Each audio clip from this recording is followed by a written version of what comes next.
I went out one night with a buddy to Arnold's bar in St. Augustine doing karaoke, and I'd never done karaoke, never really even done anything like that, and I did a Beastie song, "Fight for Your Right to Party," and there's this fat lady that just kept blocking the monitor dancing, so I just started making up my own words. Oh, the lyrics? Yeah. I mean, I'm like, so, and there were a bunch of my buddies there, so I started talking about the sand pits and the river and fishing while I was doing it. So and just freestyle and improv. yeah, it was funny, and so this dude came up to me and he's like, "Hey, have you ever heard of Colt Ford?" And this was right about the time Colt was really starting to do the thing, and I was like, "No, I hadn't." And he took me out his truck and let me hear it. I was like, "I'm gonna do that. I want to do that. That's cool." And the first thing I thought of, man, the amount of people I know, the amount of people I gotta please, they'll jump on this and support. And they did. They supported me more than I ever thought. And my deal was, I got to move to Nashville to make it happen. And you hear about that, and everybody's heard that story 1,000 times. Apparently that secret's got out. Yeah, right. And when I left again, it was like, because I started creating that buzz in Florida and locally, and it's like I turned my back on them again. I'm like, I'm just going to make myself better. I've quit doing drugs. I had money in the bank. I went and filed bankruptcy, and the reason why is because I knew it was about to be a long couple years on me, or year, however long it took. So I let the girl stay in the condo, called my lawyer, and was like, "How long can you tie up this bankruptcy in court?" And he's like, "Minimum 18 months, you know." I'm like, "Cool."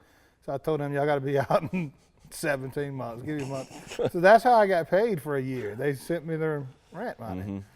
I don't even know what. I mean, they could have ruined the place. I don't know. I didn't care because I knew I was giving it up. Even in my court hearing, like they're like, "Dude, my credit was great, 740, and I really had no bills other than my truck and my mortgage." And it's like, "What are you doing?" I can't pay my bills anymore. Like, why? I lost my job. Why'd you lose it? Because I'm going to be a country rapper. And I just never forget the look on his face. Like, what is it? You've done so much over the last few years to make yourself look sane in the community. And now you're going to do this. And now you're going to do what? So that's really how it happened as far as getting into music. But there was a time in between then, before that all happened, where, again, I never felt like I could get enough money. And the dope heads I was running with and whatnot, I mean, I was always a big MMA fan, and I never really had any training, never was a real badass by any means, but I liked to fight and didn't know why. And then I know why now. It was because I was a coke addict and an alcoholic. And we'd go to bars and clubs and legitimately start something with somebody, not to the physical part, but to get them jawing enough that we could get enough money passed around that we could set up a fight either in the backyard the next day or in the parking lot that night. And just bare knuckle. Yeah, just because we needed the money. But it was so crazy because I took a certain percentage of my check every month, put it in the bank, didn't touch it. The rest of it I blew, and when I blow it, I'd either go knock somebody out or for $100, or we'd set up a fight in the Holiday Inn parking lot or whatever, you know, on the beach, whatever it was, just for an extra $100, $50, $200, whatever it was. And I mean, get your ass whoop somebody's ass. It was ignorant. And then, but it's not something I like to talk about because it was just. But it's how you got here. It was terrible. I mean, luckily that was only like a 3 or 4 month span. Yeah, I can't imagine. Yeah, there was no. Keep that up for long. Yeah, especially not really being trained in anything. I was just bigger, and I was actually a lot quicker for my size than people would ever think. And that was funny. And still, I don't want to give away all my secrets because in case somebody wants to fight me now, as most people will generally think, big dude, I don't want to get on the ground with him. He can wrestle. I never could wrestle. I was quick on my feet and had quick hands, and still do. So I always like to stand up. And I would technical box more than throwing those haymakers like people do in a real fight. Therefore, I was generally able to win the majority of them by letting somebody tire out or being able to take a couple hits and then get inside on them and throw a haymaker, or the hardest bone in your body, elbow to a temple, buckles legs a lot. And was that elbow still? It's still to this day. I can be holding a glass and just drop it out of the blue, but it's just, you hear the old people say it. It's weather and things like that. It's the truth. I mean, it's just real. It gets tender sometimes, but it wasn't until I was 34, 35 years old that I got into the MMA world as far as training like a MMA fight. I had sense at this point. I knew there was no going after that. Right. I just wanted to be in that world and learn how to correctly submit somebody or defend myself or throw a punch, this and that. And to this day, I am back doing it now. So do you find it as addicting as yes, as the other stuff? And that was that was one of the blessings. That's I've always heard that people quit an addiction and start a new one. Pick up a new one, right? But if you pick up a positive one, it's okay. Right. And I did. I had gotten into the best shape I'd ever been in my life was 5 years after I was done playing ball. It didn't make sense, but it made sense to me, and I felt better, and I looked better. But then the music world came about, and again, not like Animal House, but I'd seen enough movies and watched enough or read enough biographies that, I thought that you had to live like a rock star. So the first year I was out on the road, man, I think I threw a punch every other show, if not almost every show for the first year. It was just. I'm sure the bookers were loving to have you back. Dude, the Grizzly Rose in Denver knocked the sound guy out in front of Danny and Demon will tell you that story. Jeez. It was one of the first times we'd ever got on the road to do anything. We were on the road with Rehab. Did like 10 shows with them, and they actually, sold out because they were selling out everything. Right. And we opened, and they cut our set short by like 3 songs because sound check ran over because the sound guy was late. And this was a nice venue where great club. he mics the stage, and we go, and sound just cuts off, and we're in the middle of a song, and he's like, "Get off the stage." Oh, he cut you. Yeah. Oh, wow. It was time. Yeah. Because he had made it known to us and Danny and those guys when we got there. He's like, we have a curfew, we have this and that, we run on my clock. This guy's no longer there. Yeah. But it was one of the worst venues we've ever been to. I love the venue. Right. Worst sound guy. Worst guy to deal with. Yeah. So we get done, we walk in the back, and Danny's like, "Fuck y'all doing?" Or excuse me, like, "What are y'all doing?" Y'all. I was like, "Man, they cut us. Said y'all were up in 5." He's like, "Nah." He said, "We're not going on whatever the case may be." So the sound guy walks in the back and he says something, and Chris, the drummer, was like, "Bull, why don't you take care of him?" Oh God. He just dropped. They're like, no, not like that. Like, I was like, "Oh, my bad." I didn't know. They're like, "Who's gonna run sound now?" Oh, Like, my gosh. Literally, he Don BB, like his legs buckle and he hits the ground, and so we go over to AF Rays the next night in Greeley, Colorado. It's 3 feet of snow on the ground, and we come into play, and there was a Cholo gang in there, and we didn't know any better. I say we knew better, but we didn't realize the magnitude of what gang life was really like. Right. And like, what's it doing in Denver?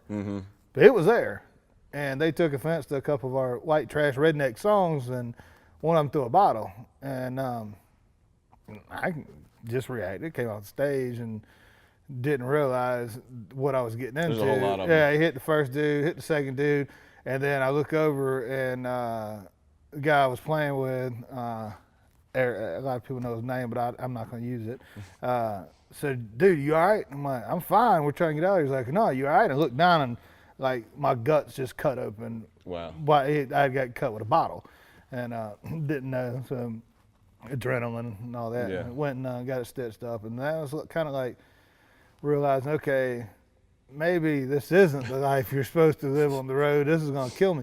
And now, granted, I was in the best shape of my life. I was 250. I was probably 7.5% body fat. I was,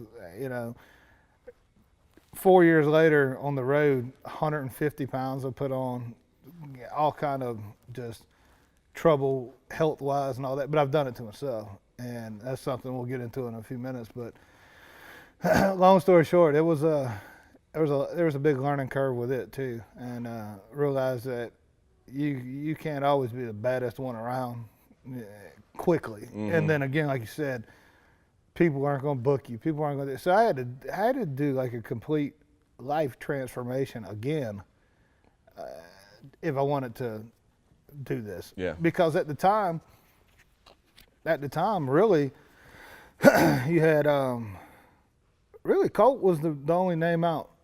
You know, there were a lot of us that were, you know, myself and Bottleneck and Little Axe and Georgia Boys and Bubba. Well, but yeah, Bubba. We'll see. That's a really cool story too, because I remember we used to listen to Ugly and all this kind of stuff, going to play softball. I didn't even get into softball days. I played softball for money, you know. But we used to listen to Bubba all the time. Now that I can say I know, it's cool. It's like, man, this is really cool.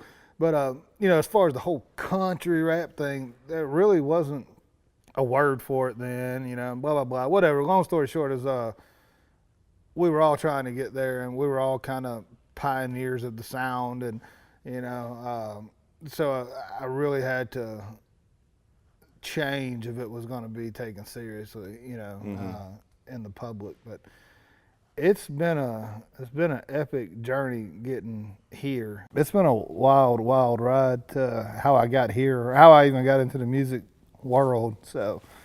It's been So it all started back in Palatka, Florida. Palatka, yeah. How many people are in Palatka? Not many. It's actually probably tripled in size since I came, since I was born there. But it's just a small cow town, mill town, northeast Florida.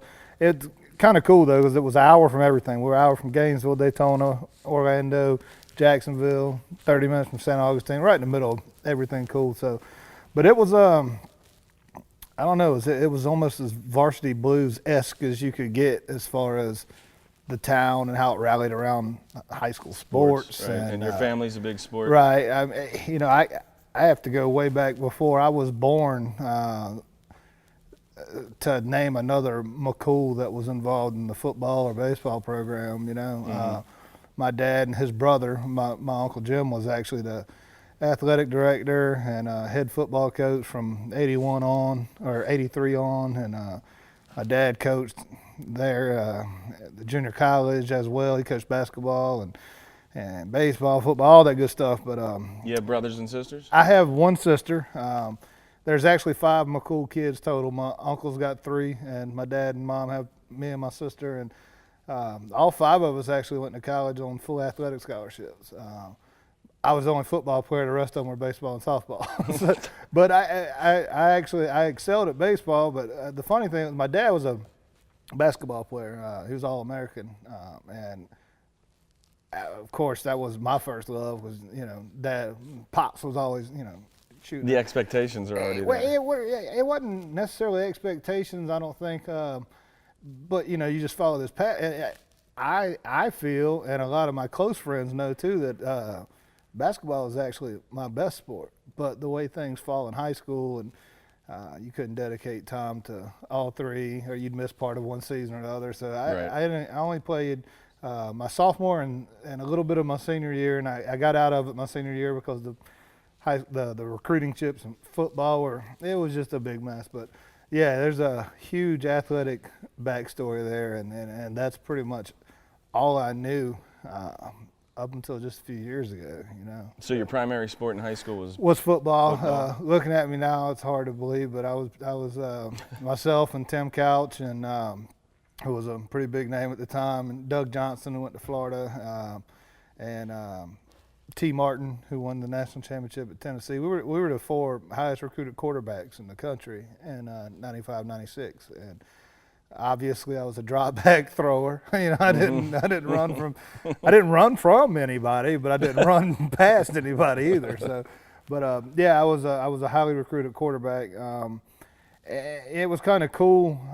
This was well before social media days, and looking at what these cats go through now, I'm like, I don't know if I could have dealt with the pressure. And obviously we'll get into that more in a little bit, but I always felt like I was playing for so many other people, and being such a small town, just seemed like everybody had you on this pedestal, and it was hard for a 16, 17-year-old kid to differentiate between the fact that they were just pushing you. They didn't expect you to do things. They were already proud of you either way.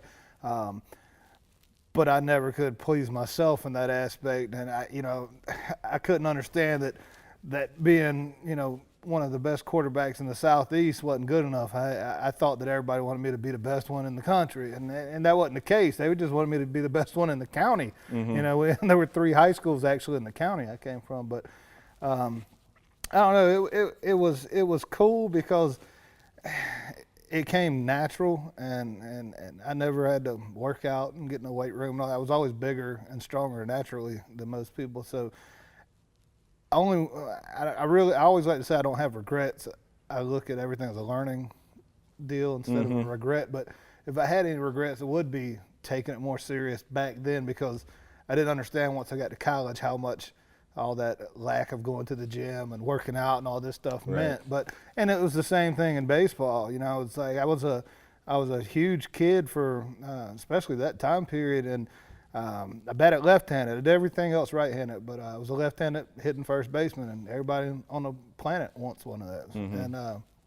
And I hit the ball well and played well. The funny thing was, I could stand flat-footed as a sophomore on the 50 and not even move and throw the football through the uprights. Wow. And I had a strong arm. Man, I couldn't throw 83 off the mound. It was all mechanics. I never understood that. And I was like, man, I was always the super stud in Little League and all those other stuff pitching, but I never could make that progression. So I'd moved over to first base, and that I don't know why that bothered me. Like, I had this feeling that, man, I should be out here throwing 92, 93 like a couple of the other guys that we had. That's what's crazy about Palatka as a whole. It's a breeding ground for athletes. It's nuts. I mean, my senior year in baseball, we had Melvin Dasher was a 6th-round draft pick. Matt Buckles was an 18th-round draft pick. My cousin Lee McCool was a 4th-round draft pick to the Padres. And we had 2 other pitchers, Mike Knowles and Chad Scranton, that were less than a 20th round draft pick as well, and we didn't even make the state tournament. Go figure. Wow. That was nuts. But the athleticism that comes through there is crazy. Baseball, which raises the expectations. Right, too. It raises your expectations. But that was just baseball. Football, on the other hand, anybody that follows it knows that your local high school, especially at the small towns like that, you might get a Division I college football player every couple of years come through there. And I remember vividly from 83 to 99, Palatka had 1 or more Division I signee every year, with several years having 5, 6, 7. So football was just the mecca. It was huge, and it was funny how I even got the chance to even play quarterback. I mean, I never was going to play another position because I was too slow to be a receiver, too weak to play linebacker, and all this tight end or anything.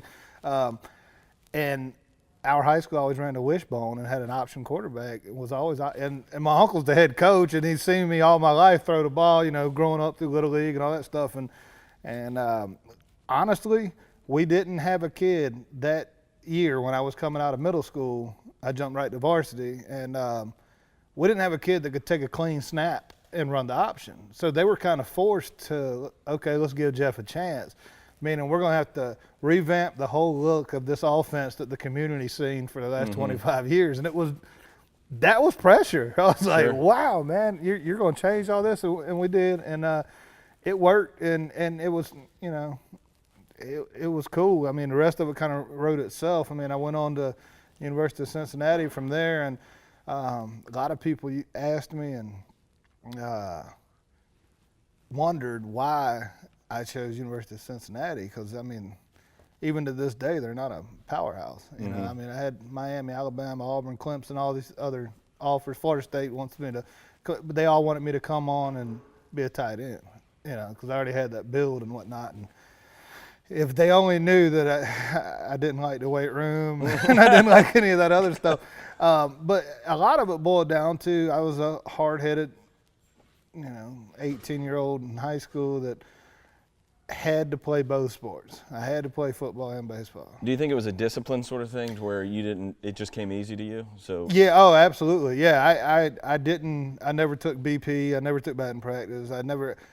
In the summers, I worked out, but it was just throwing. You know, I just loved to throw and do that. But I never took it serious. And I went to University of Cincinnati because they were one of the few schools that said, "Yeah, you can play baseball too." Lo and behold, I now know that pretty much everything a college coach tells you to get you to come there is a lie. You know, the first spring I was there, I'm like, you know, Coach Minner, I'm going to miss who was now the defensive coordinator for the Eagles. But I'm like, I'm going to miss the first 4 days of spring practice because of baseball. He's like, you're on a football scholarship. You don't play baseball. I'm like, wait a minute. This isn't a deal we had, you know. But so, there were a lot of expectations from myself, and I think I put them on myself because I always felt like I wasn't I haven't proven to the community that I'd done enough yet. And like I said, I mean, we should have won the state championship my senior year, and we didn't. It was my fault. I played a terrible game. Let that ride with me for a long time. And I knew it was single-handedly on my shoulders. In fact, I still catch flack from some of the guys I grew up with about what were you thinking that night? What were you doing? Our defense kept us in the game all night long. We were only trailing one score and threw 2 picks in the end zone, fumbled twice, and it just, it wasn't standard me, and it was hard for me to live that down inside because I just thought that, the whole community expected me to bring the state championship back to Palatka, which hadn't been done in 20 years. And so it was terrible. So you head up to Cincinnati. Yeah, head up to Cincinnati. And turn your back on Palatka for a little bit. Yeah, a lot of people took it as that. I thought, I thought they were like, man, he could have stayed here in state where we could have seen him play or done this and that. But and I went up there with a completely different attitude, like you said. I kind of said, you know what, I'm getting them as far away as I can. Forget all that. And for some reason, prior to me going to Cincinnati, I decided to watch the movie Animal House, which I thought that's how everybody lived in college, Gosh. And the movie The Program was huge at the time. So I'm thinking, this is going to be great, and I get there, and fortunately, University of Cincinnati was on quarters instead of semesters. So we went 3, grading periods as opposed to just your spring and fall. And that being said, when you report as a freshman, there's no school going on. It doesn't start till. So you pack your bags, you head on up to my hometown, Cincinnati, Ohio. Right.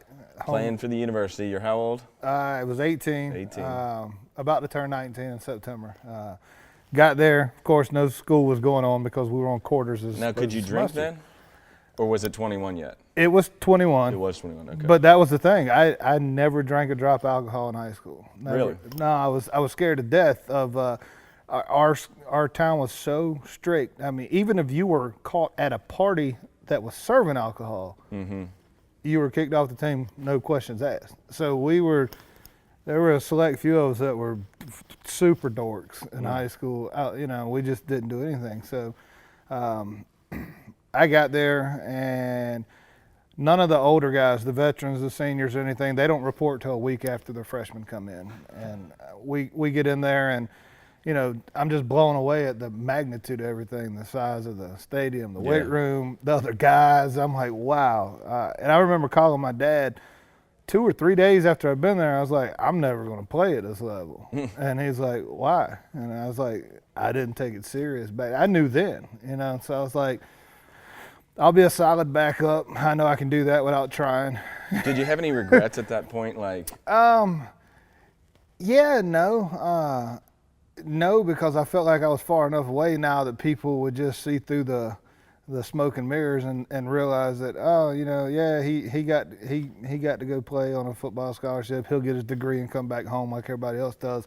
That's all we asked, is that he finished. Lo and behold, they know that story was going to change a little bit. I was there for a couple of days and I already realized it. And then, we're working out, we're going through everything. And then the seniors and the upperclassmen all report to camp a week after all us young guys have been there, and it was a gift and a curse being a quarterback because the older guys kind of are forced to hang around you because you're going to be a leader in the huddle at some point. Mm-hmm. Well, I wanted to be just like those older guys. Yeah, you got to remember, 18 and a 22-year-old senior or a 23-year-old senior, that's a huge maturation difference. Sure is. I mean, huge. And I was immature as could be, but I had to try to prove to them. So I quickly became Bluto / Joe Kane from the program.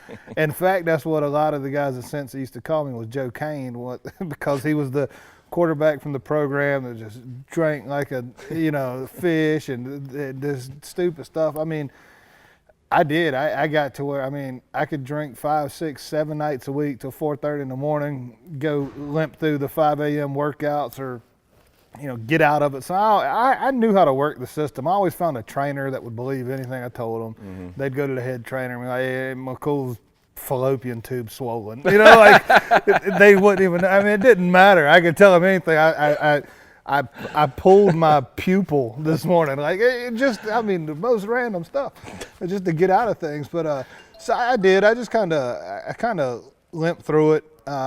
But then I go out and practice and I still compete. That was what was funny. And so I kind of played this game with myself. How little can I do and still get away with being accepted by the coaching staff? I wasn't worried about the guys. They all took me in right from the get-go because I was stupid. And I would do whatever they told me to. If you're out with for instance, we're there in camp, and they always say camp, before the season starts, and they take you to a secluded area so you don't have any contact with the outside world. And first thing they tell you is, we're going here, we're going to stay here. Everybody leaves their keys at home. Once you get here, you're there. I'm like, okay, so we all turn our keys in. Everybody turns their keys in. And I'm thinking to myself, are all these fifth-year seniors so dumb they don't have a spare key? I've got the only spare key. So once we get to camp, some of the guys were like, man, it'd be nice to go out. All the coaches are gone. I'm like, jingle. They're like, oh, well, cool, we love you. I'm like, I'm only going if y'all can get me in the club or get me in the bar, and you buy my alcohol and my gas, whatever the case is. So I had been in Cincinnati for like 12 days, and we went out to the waterfront. Oh, yeah. Very familiar. Went out to the waterfront, valet my car, and come back out, car's gone. And we couldn't figure out why the car was gone. Long story short, the car left the outside little tower where they do all the keys for the valet got thrown in the river. I used to valet at the waterfront, by the way. Really? It might have, if you were there in 96, it could have been. It would have been close. Yeah, no, I was in Nashville. we kind of got heated with the guy that parked the car, and we rolled the whole key thing down into the water. Oh, my gosh. Yeah, it was not a good situation to come find out that our car was just parked in the separate lot over there underneath the bypass. Oh, my gosh. Jeez. Yeah, we went to a holding cell that night, and Coach Minner, our head coach, was the one that came and got us out, and we went directly to the stadium, ran till the lights came on. Oh, my gosh. That was a terrible thing for me to do, but it was, at the same time, it was like, all the other guys were like, this dude is a beast. I'm like, I didn't understand how ignorant it was, but how cool they thought I was for doing something like that. Right. And it just got worse from there. I mean, from a little gas on the fire. Oh, man, it's like, looking back now, I just had this conversation with a friend the other day. If you're on full scholarship, people don't understand that you spend 80, 90 hours a week with the football program. You don't have time to get a job and get extra money. So there's a lot of kids out there that don't have any source of income. They eat 3 meals a day that are provided by the school and this and that, and they don't go out on the weekends. And my parents used to, luckily enough, were in a position, they sent me $50 a week. Back then, I was like, well, what am I going to do with $50? This is terrible. Now I look back and I'm thinking, okay, I had all my meals paid for, everything. Right. I had a per diem from the college. They give us like $15 a day to eat on and this and that. I'm thinking, even 15 years ago, $50 on a Saturday night should have been fine, Right. But it wasn't then. So we derived a few money-making schemes. That ended up getting us in some trouble. Cincinnati was notorious for, you had to get in a lottery to get a parking pass because there were 34,000 students and there was only 17,000 parking spaces on campus. So only juniors and seniors were allowed to even get in the lottery, and it was nuts. It was like $265 a year for a parking, and that was crazy money. So a buddy of mine had one of the first laser printers, and we got kind of creative and Photoshop, and we sold a lot of parking decals. Let's just put it that way. Because everybody, you know, that couldn't get in the lottery, $270. Well, you could buy them at 303 Sawyer Hall from our dorm room, which was also known as the swap meet, for $25. And while you were there, you could also get you a brand new Tommy Hilfiger jacket and shirts, because we had a buddy that worked at Lazarus. Wow. That would sell us things very discounted.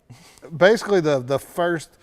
We were the Peter Warwick and Lavernius Coles of our time. We just didn't have social media back then. Right, it's probably a good thing, too. Absolutely. We talk about that all the time. Had social media been around and the spotlight we were under. Man, honestly, the most terrible thing I've ever done in my life to this day still. We sold fake barbecue tickets for a Boy Scout camp to a barbecue that didn't exist. You know, I mean, it was like, it was terrible. I mean, I look back and it's kind of funny.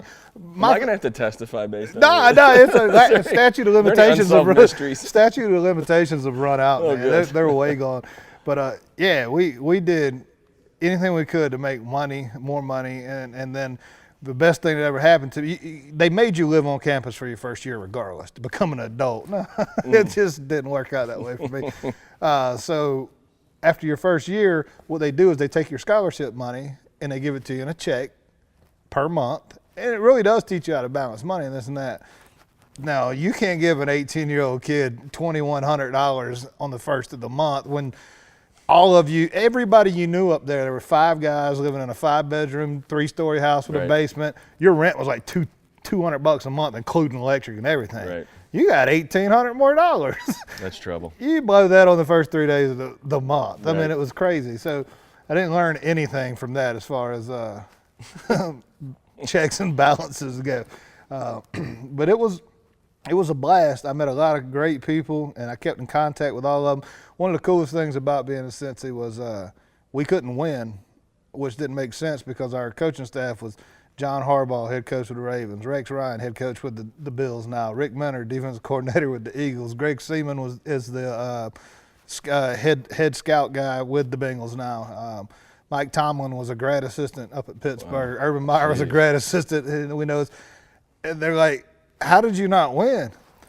Look, coaches and players, there's egos everywhere. Yeah. Great coaching school. But so anyway, after a couple of years, I knew that I wasn't going to last there. I was going to end up in jail is what was going to happen. Seriously. I mean, Coach Mentor could only get you out of so much trouble. Things, right? And the good thing was, since it was such a huge basketball school, my last year there, I kind of distanced myself from this because I realized I was going to get in trouble. Mm-hmm. So I moved in with Ryan Fletcher and Kenyon Martin of the basketball team, which was they're two of my best friends ever. But Cincinnati basketball, man, it was crooked as a roach leg. You know what I mean? It was like Kenyon's driving around in a '96 Lincoln Navigator, and I come home and we've got leather wraparound couches, big, huge TVs. I'm like, where'd y'all get this? Don't ask. I'm like, can I play basketball? It's like, so it didn't make things any better. But so I left there and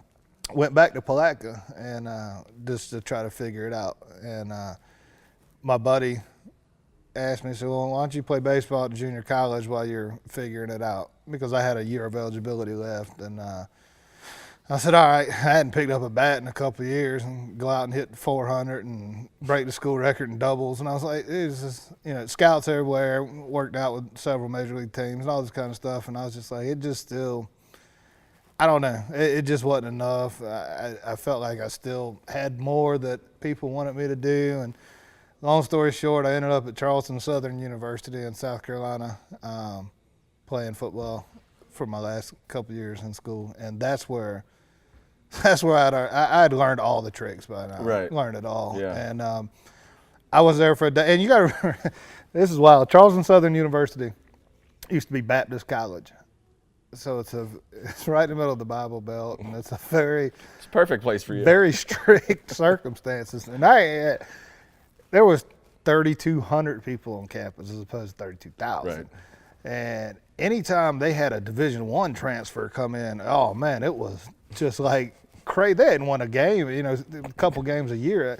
So when I came in, it was like, man, it was all in the papers, and I'm like, wow, they have no idea what I'm about to do to this campus. No, I mean, that was my attitude. It was like, they have no idea. I already knew I was going to go start here. I was like, I'm going to go play. That's not an issue. Mm-hmm. What else can I do to just, I had to have that light on me at all times. And same rule applied there as anywhere else. Coach Dowd said, hey, your first year here, you have to live on campus.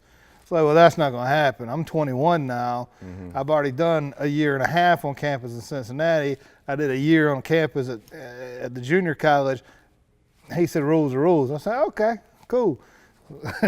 And I have 100 people to attest to this. The first day, he stuck me in, they called them the quads. We had 4 dorms there. And, you go into a dorm room, they've already got the furniture and everything in there. And mine was on the 2nd floor. So I took all the furniture, the dresser, the bed frame, everything, threw it off the balcony. Oh my God. Called housing and said, man, I can't stay in this room. There's no furniture here. Oh my gosh. Yeah, it was. So they come here, and Coach Dowd and the coaching staff's on the phone when I get in there with Coach Minter from University of Cincinnati. Like, what can I expect from this guy? They're like, what is up with this Tasmanian devil? They're like, oh, you don't know what to expect. That's kind of the mystifying thing about him, Like, I mean, Coach Minter, I got caught eating a hot dog on the sideline at a football game in college because I missed pregame meal. I mean, little things like that. So I get to Charleston Southern and throw the furniture out and all that, and I went to Coach Dowd and said, this is how it's going to work. Like, I got to live off campus. I can't go back to dorms. I can't deal with these little kids is what I was thinking because they're 18. I'm now here. Yeah. Man, it was nuts. We moved into a house, me and it was 4 of us total. Pet alligator, his name was Jay Coop. We turned him loose in the campus swimming pool. That made the papers. We had a buddy on the team, Jason Watson, who devout Christian, never drank, never did anything, but always had to be around everybody. So, and he was a linebacker. So every Saturday night after our games, our place was the party house because you couldn't drink on campus, anything like that. Right. He would stand at the edge of the driveway, and it didn't matter if my mom and dad came, he was getting their $10 out of them to come in because we always had a keg or whatever. Well, I'm not drinking tonight. You got to give $10 just to even come in here, period. And, when you've got 180 to 250 people coming, $2,500 is huge. Even splitting 4 ways or 5 ways with him outside, we made money. It was back to this, I got to make money. Sure. How am I going to make money? Get paid to party. Absolutely. And that was the same deal went on there too. Parking was an issue, so we fixed that as well. I still think I'm one of the only people ever to successfully cancel a final exam and have it moved. What happened was they were filming The Patriot, the Mel Gibson movie. They filmed it right there in Charleston, and a girlfriend of mine at the time, she actually played on the golf team, but she bartended at night. She calls me on a Thursday night. She's like, dude, y'all got to get down here. There's a closed cast party for The Patriot. They're filming downtown. I'm like, I can't. I got a final tomorrow. She's like, it's open bar. I'm like, be there in 20.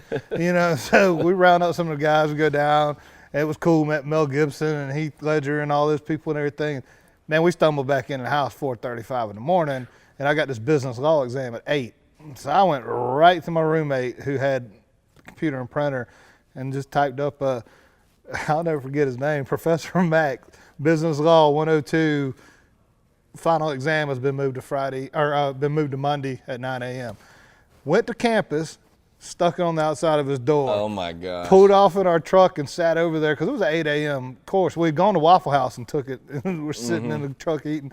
And so literally, professors are never on time. And some of the kids start coming up and they see it and they're like, man, they leave. And I'm thinking, this is awesome. So I see Professor Mack walk up and he looks and he just takes it off and walks off. Like, he wasn't upset. He thought there might have been like a mix up and whatever. So I just remember giving Lance a high five. I was like, I got the whole weekend to study now, That's So canceled that. The football program there didn't have a whole lot of money, and they had these huge tripods that they had out at the football field to film practice with. One day we showed up, and the tripods were all gone. So they were filming from the ground.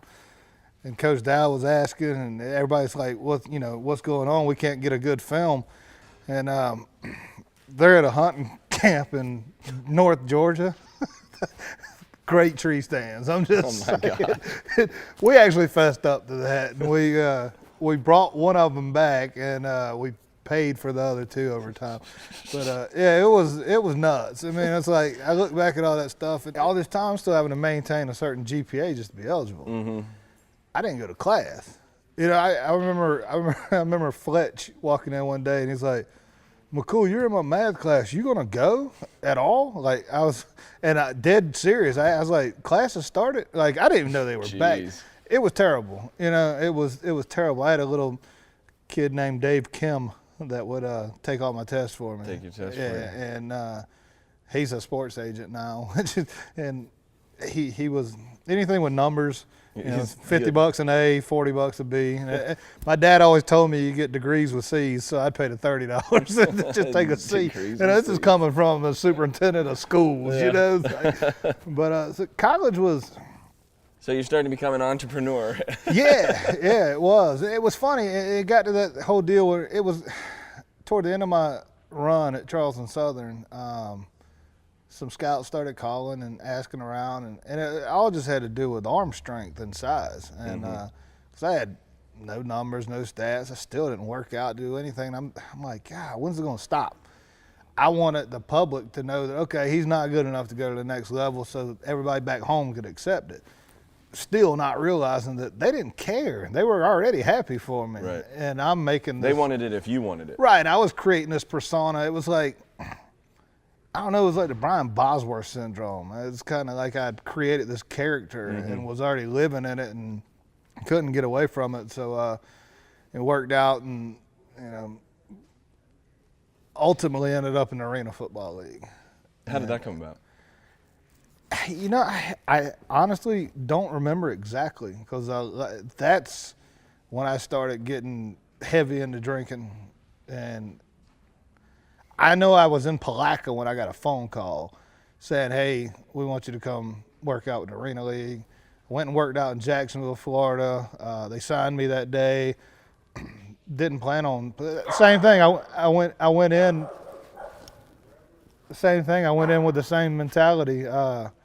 We're just going here and be a backup and collect a check. Now this was fun. Jeff McCrone was the starting quarterback, and it was Jeff McCool and Jeff McCrone. And he's one of my best friends to this day. His dad was actually our coach. Great guy. He got hurt like 3 quarters into the first game. I'm like, God, I got to learn this playbook. You know, it's like, and to this day, I think I'm still the only person to be fined for drinking a beer during a game, which was, it was coming off celebrating after a touchdown. The fans are right up on you. He hands the beer, so I chug it, and everybody's, and not, and I get fined more than I made that week because we didn't make any money. Right. When you go in and you get that gold card in your locker, you're like, man, what am I doing? So it still trickled over. It's like, but that was when I got introduced to the drug world, was in the Arena League. There were so many ex-NFL players and then guys like me that were still just kind of hanging on and lingering. I had a cat that played with me, Terrence Flagler, one of the best guys I ever met in my life. He had 4 Super Bowl rings with the Niners. Wow. Like, what are you doing in the Arena League? 40 years old. Can't get it out of my system. Can't. He had the money. He did well with his money. Some people just can't walk away from it. And I was almost looking for a way to get out of it. But I'll never forget being in Charlotte, North Carolina, and getting done with the game, and played against some guys that I knew from college. And so we all went out, and that was the night I got introduced to cocaine. Oh boy. Yeah, and that's exactly what it sounds like you need. and it's so funny because so much of all that was a blur, but I can remember vividly exactly where I was, exactly what I was doing, who was in the room, and where it was given to me, because I had never done it. I'd only smoked pot like 3 times in my life. I drank heavily. And I did some coke that night. And the very next day, I was calling that guy to ask him where I could get it, what the quantities were, how much it cost, all that. I was addicted, hooked. I mean, line and sinker. It got to the point to where I was starting. I was playing. You know, I was the quarterback for Jacksonville Tomcats playing arena football, and I would go in at halftime and do lines of coke and come out in the second half and play. Yeah, it was terrible. Never sold it in my life, not one time. But spent $750 a week for 4.5, 5 years. Bought an ounce every Friday. Wow. And if anybody knows the quantities and how much that is, that was a lot. But I was always the guy that had it and shared. And so I was that guy. Yeah. You know, and it was just like, when's it going to stop? Yeah, you didn't care who had it as long as you had it. Yeah, exactly. But that's when I was 23, 24 at the time, and I finally started realizing, man, this is out of control. I felt like I distanced myself now so much from my family and friends back home that even if I came back home, it was tainted. And so my idea was, okay, I'm going to keep playing until they tell me I can't. I started taking it serious. And it was funny. Nobody ever suspected it because I was the fattest cokehead you'd ever seen. That's what I was going to say. When you go home, did people ever say, like, what's going on? No, it was funny because, I played in the arena league at 270, 275. It was huge. So it was easy to hide, you know. So anyway, I started taking it serious and playing well, and then I actually got a legitimate injury, elbow. Wasn't ever going to be able to fix it, and that was pre all the crazy medicine they have now. So, was there a part of you that was kind of thankful? Yes, 100%. I was going to say. I was thankful. I wanted to go out on a crazy high note, like, you know, a Theismann leg snap, something like that. But this is no lie. It happened in pregame walkthroughs. We just had on helmets. Don't even have on pads yet, and we're just tossing routes. And I look this way to get the ball from a trainer, and as I go to throw, guy was walking in front of me, Anthony Bright, never forget, and I hit my elbow on his helmet, bust my bursal sac in my elbow, ulnar collateral ligament explodes and nerve. And I was like, really? Wow. That's how it's going to go. I'm doing blow at halftime. You know, I'm riding a CBR 900. And you stubbed your toe. Yeah, a CBR 900 that I laid down underneath a school bus one afternoon on the way to practice late. You know, I had them build into my contract chewing tobacco fine because we weren't supposed to chew in the facility once we got there. I'm like, okay, we're playing pro ball. You don't have to have mouthpieces if you don't want them. So I can chew. And I'm going to chew because I'm addicted to that. So well, just go ahead and take that out of my check. So I'd get my check back. It would be like FICA. Oh, my gosh. Tobacco fine. I was like, you know, it was funny, though. You know, it was like, I kept my first check and never cashed it there and had it framed just because it had that, and it was so little. You know what I mean? Right. It's like a cover charge. Yeah, we were making a couple $100 a week, but you had stipends like, you know, right. so much money per touchdown pass and this and that, blah, blah, blah. And then, you know, they took care of your housing, meals, and all that. So you were actually making really good money if you knew how to budget, but I didn't know how to do any of that. So, but yeah, I was done with arena ball. Went back to Palatka, and my uncle was in the last couple of years of his terrain as head coach before he retired, and he asked me to come on and coach the quarterbacks, and I was like, cool, you know, I'd love to do that. This will get my feet back in the community as not the black sheep anymore, which I created on my own. Still don't understand. I mean, I just now get it, you know, 20 years later. Right. They weren't against me. And now I'm under such a state of paranoia because I'm addicted to cocaine and I'm hiding it from the community and my family. I went on 2.5 years in the school system, coaching. Uncle Jim retired. I coached one more year, and I just couldn't do it anymore. Like mentally, I'm gonna turn that off. Mentally couldn't do it anymore. Just knowing that I was living such a lie. Mm-hmm. You know, it really started. This is what's even more ironic. It started getting really bad, living a lie. So I got into the car business. Well, if you're gonna live a lie, Yeah, I talked my best friend into selling his house basically, and quitting his job, and we moved to Vegas to play cards. oh my gosh. As if the rest of this wasn't enough already. So you're 20-something years old. That's it, 20-something, because that whole era is a blur. A little bit of a blur. Yeah. Again, I say, you know, you don't have any regrets in life. A few of them are real close there. We got to Vegas and paid up front. I can't even remember for how many months, days, whatever it was, at a extended stay suites. And So your goal was to go out to Vegas and just make money playing poker. yeah, that was it. It was well thought out. I mean, we had a plan. Come on.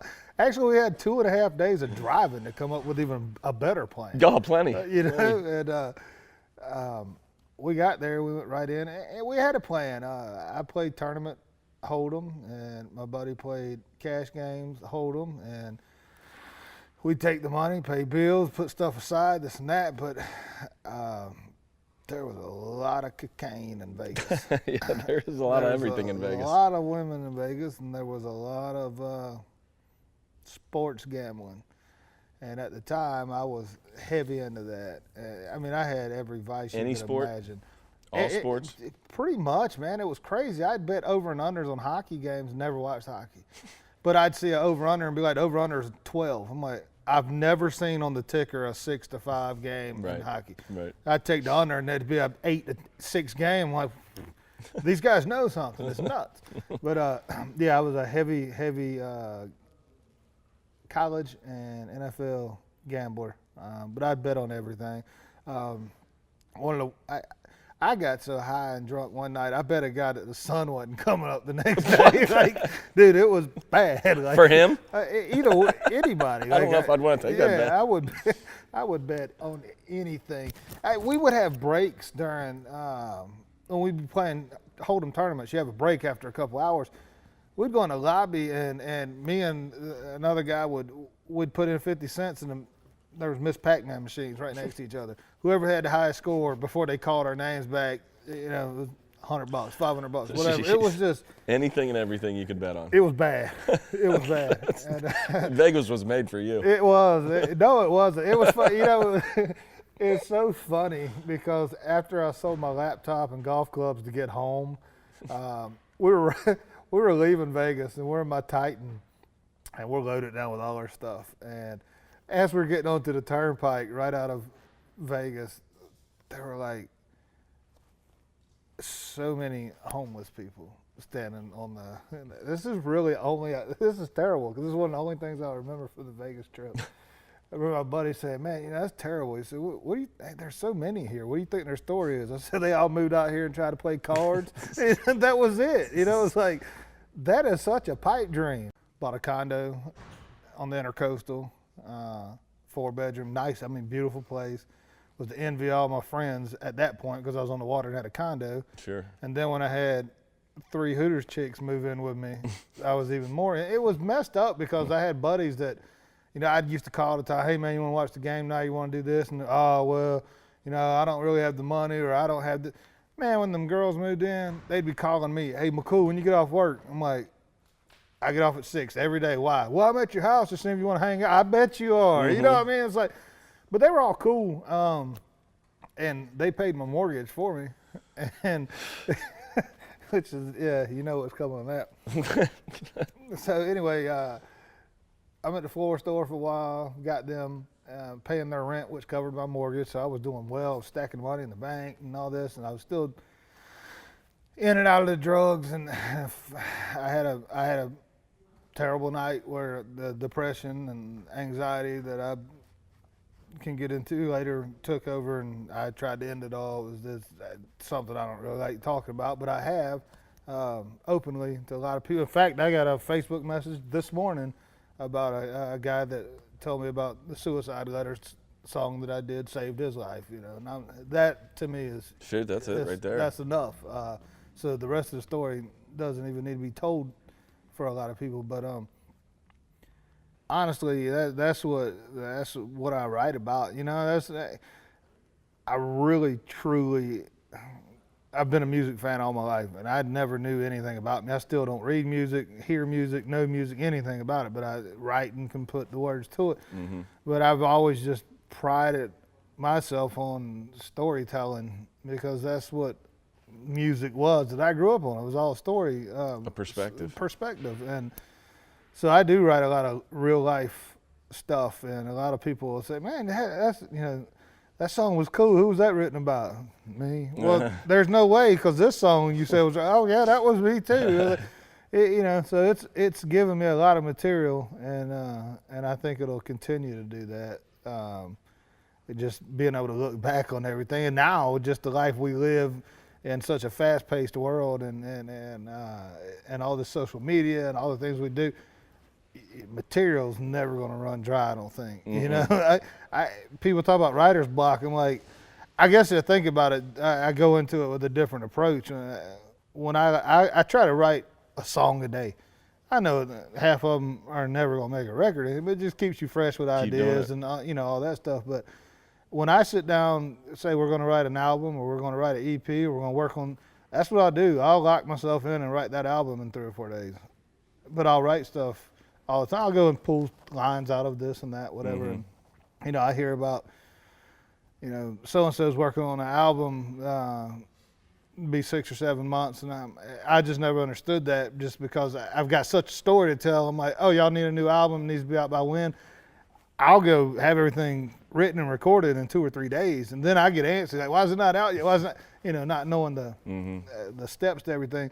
But I just don't think that well's going to run dry, because I can always, you know, hear the music, and it automatically puts me in some place where, oh man, that's a good time in my life. That's about the night we went out and just, you know, had a great time. Or man, I hear that music and oh boy, that reminds me of the night. Luckily, I passed out because I couldn't reach the pistol. Mm-hmm. You know, so with that many stories and that crazy of a lifestyle and that crazy of a history to get here, hopefully there'll be a lot more songs from that. So. Well, we're going to be checking back in between now and February 3rd. So yes. Thanks for coming in and sharing this with us, because none of us knew this really. Yeah, we just heard about it. We're like, what? Well, any of those stories on their own are pretty outstanding. But you just put it all together.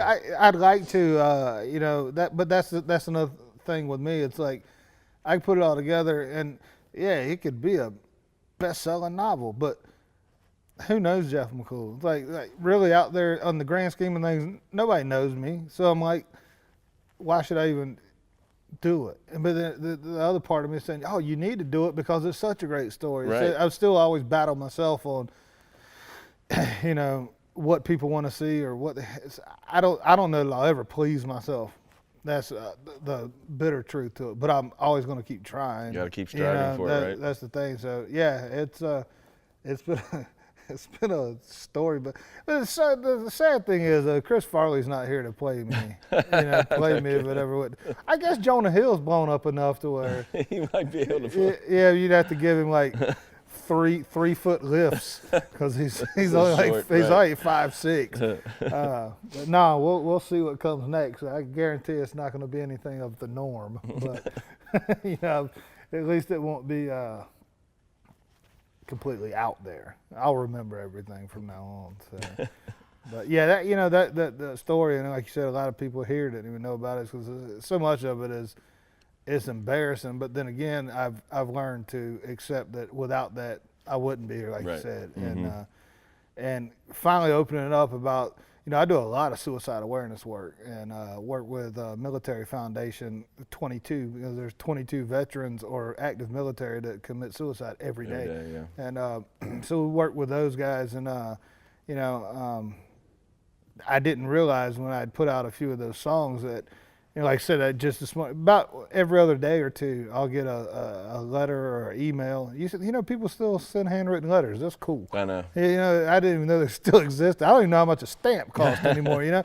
But, yeah, like I said, when somebody says, man, I heard that song and it saved my life, or, you know, compels them enough to reach out to yeah, you. to know that it saved one person. Okay, I feel like, man, you accomplished something. So shoot, that's it. That, and then when you're tied up in lawsuits, you know that you've gotten somewhere too. So that's what that's what my dad told me not too long ago. It's like, well, once you get to a profession, because he had to deal with this in the school system. Once you get deep enough in your profession that people are suing you, you're doing something right. I was like, okay, cool.